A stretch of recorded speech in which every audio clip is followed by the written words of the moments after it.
O sea, ¿por qué no hemos crecido en más de una década? Yo creo que en ese contexto también hay que recordar que el problema no solo es la cifra, sino las consecuencias de la misma. El incremento en el nivel de pobreza, de acuerdo a los números de Coneval, el incremento, obviamente, en el número de ninis, somos el tercer país a nivel mundial, según la OCDE. Sin duda, partimos de un elemento fundamental que es gracias al esfuerzo de todos los mexicanos, la estabilidad. La estabilidad que inicia con dos elementos. ¿Qué nos provoca inestabilidad? La política monetaria y la política fiscal. Gracias a la autonomía del Banco de México en los 90s, se logra el control de la política monetaria. Y gracias a un acuerdo donde participan todas las fuerzas políticas, incluyendo la izquierda, en este país se vienen aprobando presupuestos con déficits equilibrados. Sí, efectivamente tuvimos una crisis en el 94, sí, efectivamente tuvimos una crisis en el 2008, pero si ustedes analizan el ingreso promedio per cápita, Zedillo lo recibe en un nivel y lo entrega 30% arriba.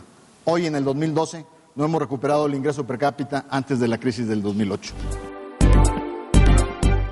¿Cómo se crece? Se crece con inversión, con los tres tipos de inversión: inversión pública, inversión privada e inversión extranjera. ¿Qué tenemos que hacer para impulsar la inversión privada? Tenemos que eliminar obstáculos. Y es lo que propone precisamente mi candidato en su proyecto, en los 10 puntos fundamentales, transversales, para liberar la economía. El esquema de reformas, la fiscal, la energética, la laboral, el esquema profundo de la reforma educativa y, sin duda, los esquemas de regulación. Bajarle el costo a la formalidad para poder combatir la informalidad, impulsar el crédito y el financiamiento.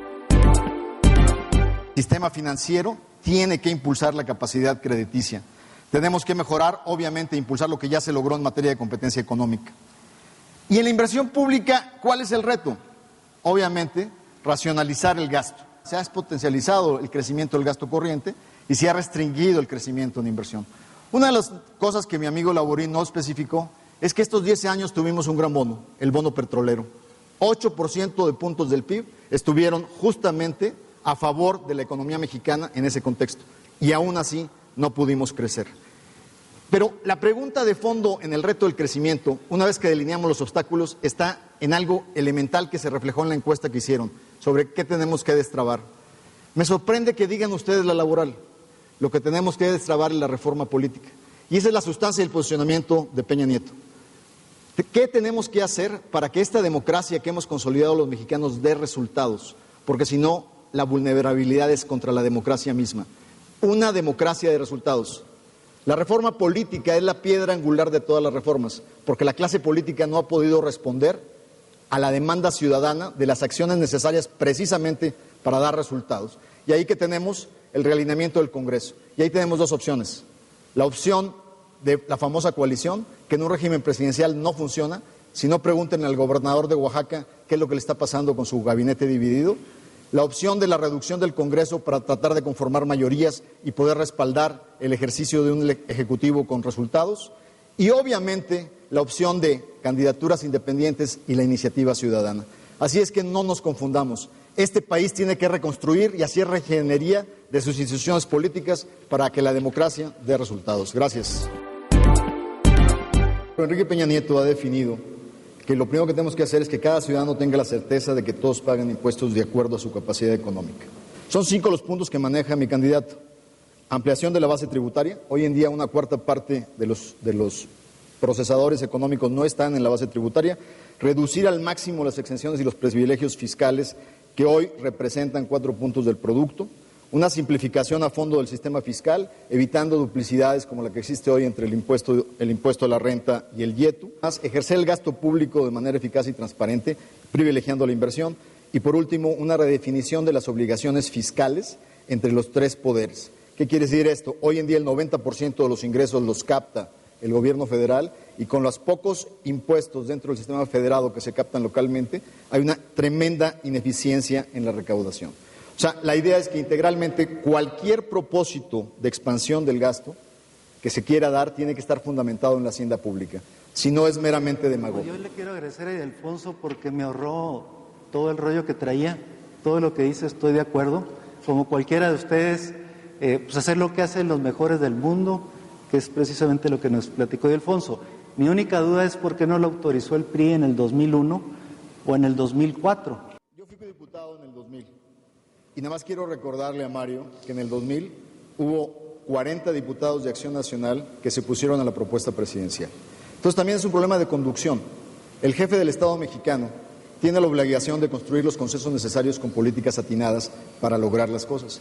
Yo en mi Comisión de Economía saqué 3 leyes fundamentales: las reformas a la competencia económica, acciones colectivas y asociaciones público-privadas. Y las saqué porque me asumí como presidente de todas las fracciones parlamentarias para hacer las concertaciones y los consensos con casi mayorías absolutas, mayorías con más de 2/3 votaron a favor.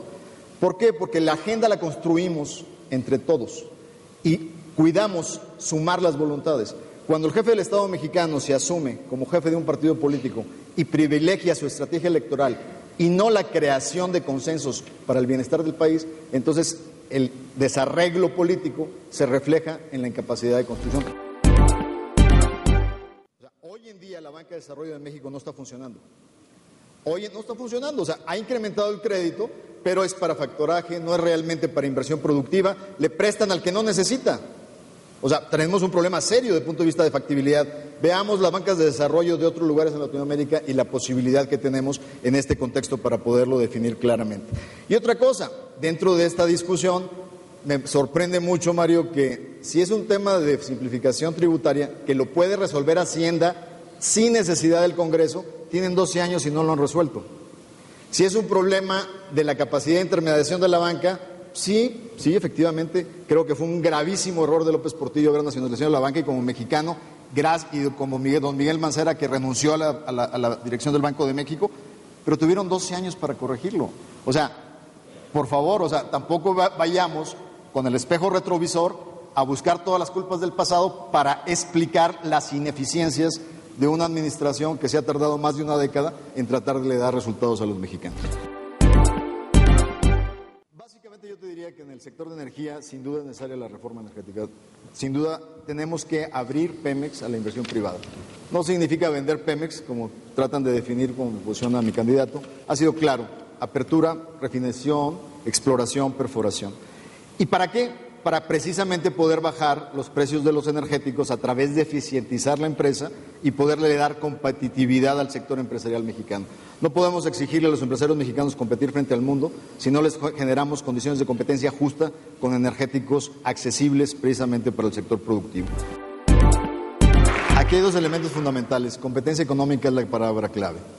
Para el desarrollo de tecnologías de la información y la comunicación necesitamos avanzar en lo que ya aprobamos, que es reformas a nivel mundial de benchmarking en materia de competencia económica.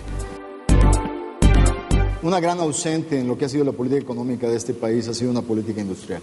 Y no le pongo términos partidistas ni años, es una ausente total en la definición estratégica. ¿Y aquí dónde estamos? ¿Cómo es posible que industriales mexicanos del sector textil, del sector acerero, hayan sido exitosos en innovar después de la apertura con los Estados Unidos y sean exportadores exitosos en el extranjero? Y aquí, domésticamente, los chinos los están haciendo pedazos. ¿Por qué? Por las importaciones, el contrabando, la triangulación, la subvaluación, la ilegalidad está destruyendo trabajos de mexicanos y plantas productivas. En el contexto de nuestra campaña, se creó un Consejo Consultivo Empresarial para el Crecimiento Económico y el Empleo. Seleccionamos, y está abierto, a 24 sectores estratégicos, donde cada uno de ellos en el transcurso de la campaña se ha dedicado a definir un posicionamiento de un documento de política pública para destrabar específicamente lo que está estrangulando sus sectores. El primer compromiso que hizo mi candidato en esa reunión fue, en las primeras 2 semanas en la presidencia, crear en forma permanente un consejo de interlocución con el sector empresarial, partiendo de la premisa fundamental: en este país los que crean empleos son los empresarios, son ustedes. Los gobiernos no crean empleos, crean condiciones. Y para crear condiciones hay que tener el oído bastante bien abierto para escucharlos. Y esa interlocución, desde la presidencia de la Comisión de Economía, me tocó hablar con todas las cámaras empresariales de este país y escuchar los lamentos de una Secretaría de Economía que terminó estando sorda a las necesidades del sector empresarial. Yo te diría que fue muy inteligente la inserción en la globalidad que se arma a partir de mediados de los 90, pero sin duda se ha agotado, obviamente, el TLC y hay que llevarlo a otro nivel de integración. A partir de la promesa que hace Obama de duplicar las exportaciones norteamericanas en 5 años. Y la única manera que eso es posible es si volvemos a posicionar las ventajas comparativas de América del Norte, donde México puede jugar un papel fundamental en esa integración. Pero eso no es posible si no mejoramos las condiciones de competitividad y costos de transacción para el empresariado mexicano, porque no es posible pedirles competir afuera cuando no les damos los elementos de política pública para que sean eficientes y competitivos adentro. Entonces, mientras no logremos esos objetivos, no vamos a tener esa integración lineal y eficiente hacia el éxito en la competitividad global. Y mi candidato fue muy claro en este último debate en cuanto a esa visión de integración necesaria para lograr, a través de un reposicionamiento de la imagen de México ante el mundo, lograr esa diversificación de inversión y de comercio exterior. Sin duda, tenemos bases de estabilidad que hemos construido todos, pero la diferencia entre las propuestas es muy clara. Mientras que unos estuvieron 12 años y no han podido realmente sacar la bola del cuadro, nuestra propuesta lo que está poniendo en la mesa es capacidad para ejecutar. No es buena voluntad, es definición y propuesta y hacer las cosas que México requiere para impulsarlo a un nuevo estadio de bienestar y desarrollo. Las opciones son claras, quienes están hoy y no han podido, y quienes pretenden estar y lo que están haciendo es simplemente posicionando un plan que no tiene la consistencia necesaria para poderle dar viabilidad, y aquello que no está respaldado en una estructura de finanzas públicas sanas viene siendo finalmente demagogia. Solo una pregunta, ¿Andrés apoya la reforma laboral o no? No. Okay. No. Lo que pasa es que... Porque no se trata de bajar más las prestaciones de los obreros. No es cuestión, es dejar que el mercado nos ayude a través de incrementos en la productividad, que puedan ser remunerados de mejor manera y que tengan posibilidades de salir de la pobreza. De eso se trata la reforma laboral.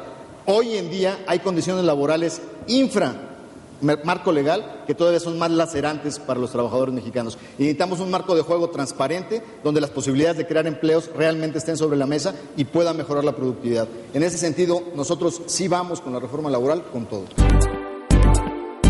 O sea, realmente, en la propuesta específica de mi candidato, en los 10 elementos para una presidencia democrática, está el compromiso de crear la Comisión Nacional Anticorrupción con injerencia en los 3 niveles de gobierno y con un ciudadano que sea valorado no por la definición del presidente de la República, sino por mayoría calificada en el legislativo. Sin eso, no podemos construir las instituciones que requerimos para combatir la corrupción. Y en ese sentido, y aquí sí lo digo abiertamente, los 3 personajes que estamos aquí, 2 hemos tenido responsabilidades públicas y la calidad moral al menos de mis compañeros, y creo que así lo ven de mi caso, es de lo mejor.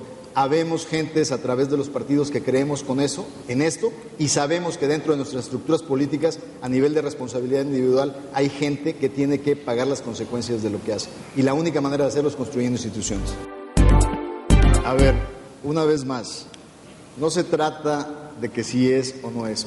Para Andrés Manuel es muy fácil voltear para otro lado en el asunto bejarano, cuando su tesorero se fue a Las Vegas a jugarse $3 millones. Es cuestión de instituciones, es cuestión de construir el México en el que creemos y queremos. O sea, y una vez más, se dieron cuenta en el debate, mencionó su gabinete, pero Helmut, el de la charola de los $6 millones, se le olvidó, ya no lo sacó en su gabinete. Eso no es construir instituciones en las cuales, por cierto, tu candidato no cree.